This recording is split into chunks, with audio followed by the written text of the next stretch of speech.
हर शख्स को हैरान कर देने वाली यह खबर गोपीगंज कोतवाली क्षेत्र के सीखापुर गांव की है। इस गांव की एक मृतक नाबालिग लड़की को पुलिस ने जिंदा नोएडा से बरामद कर लिया है। इस मामले में अपहरण और हत्या का मुकदमा दर्ज था और नामजद आरोपी बनाए गए विष्णु कहार और प्रदीप सेठ सलाखों के पीछे पहुंच गए थे, जबकि सीखापुर गाँव निवासी आशीष पांडे, ललित पांडे, डॉन मालिया, बाबा मिश्रा को फंसाने की साजिश थी। इस मामले के आरोपियों को उम्र कैद तक की सजा हो सकती थी।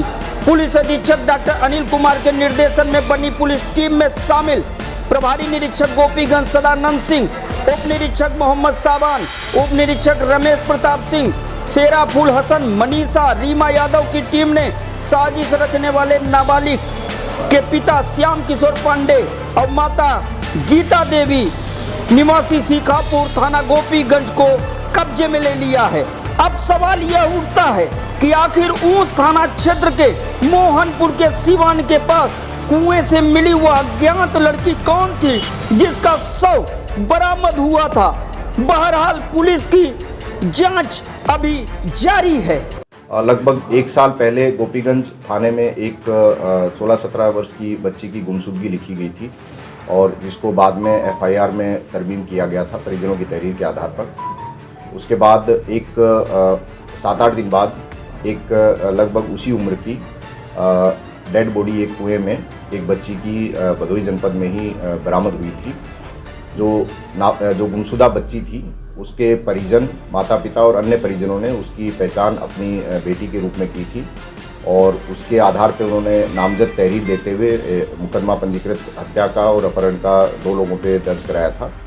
उस समय जो परिस्थितियां थी और जो साक्ष्य थे उसके हिसाब से उन दोनों को जेल भेज दिया गया था, लेकिन उसमें जो परिजन थे बच्ची के उनकी गतिविधियां कुछ संदिग्ध थी, जिस वजह से लगातार पुलिस उन पर नज़र रखे हुए थी और संदेह होने पर इलेक्ट्रॉनिक साक्ष्य और बाकी जो साक्ष्य थे उनके आधार पर जब पुलिस को शक हुआ तो उस पर लगभग 2-3 महीने से टीम इस पर काम कर रही थी। बाद में जानकारी मिली कि ये जो बच्ची जो गुमशुदा हुई थी और जिसकी हत्या का दावा किया जा रहा था वो सकुशल नोएडा में किसी व्यक्ति के साथ रह रही है और उसके माता पिता और परिजनों को इस बात की काफ़ी समय से जानकारी है। इस आधार पे पुलिस ने बच्ची को सकुशल बरामद कर लिया है। बच्ची का मेडिकल करा के और मजिस्ट्रेट के सामने उसके 164 का बयान कराया जाएगा। जो माता पिता हैं उनके ऊपर साक्ष्य छुपाने, गलत साक्ष्य देने और गलत साजिश रचकर गलत लोगों पे मुकदमा दर्ज कराकर जो साजिश करी गई है उसके संबंध में उनके ऊपर धारा 182, 194, 201, 211 और 344 आईपीसी की धाराओं में उनके ऊपर अभियोग पंजीकृत किया जा रहा है। इस संबंध में आगे की विधिक कार्रवाई की जा रही है। जो बच्ची का शव मिला था उसकी पहचान का प्रयास किया जा रहा है ताकि उसमें जांच आगे बढ़े।